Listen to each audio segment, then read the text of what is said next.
Gusto mong bumili ng bahay o lupa, pero ayaw mo ng utang sa bangko? Posible ba yan? Teka, alamin natin. Pag-uusapan natin kung paano ka makakabili ng property kahit walang bank loan.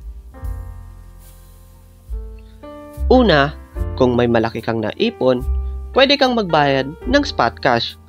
Usually, may discount ka pa kapag cash buyer ka. 5% to 10% off sa total price, depende sa developer o sa seller.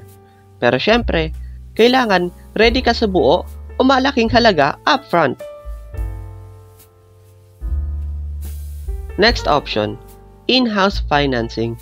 Ito ay direct loan mula sa developer mismo, hindi sa bangko.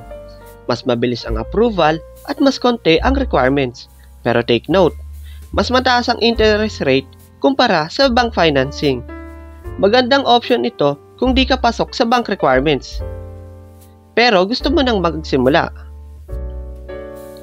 Another alternative options, Pag-ibig Housing Loan. Mas mababa ang interest at mas mahaba ang terms.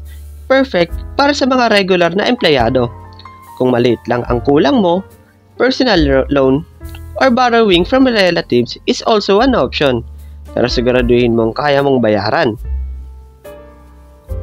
Hindi lang bank loan ang daan para makabili ng property. May ibang paraan, kailangan lang ng tamang strategy.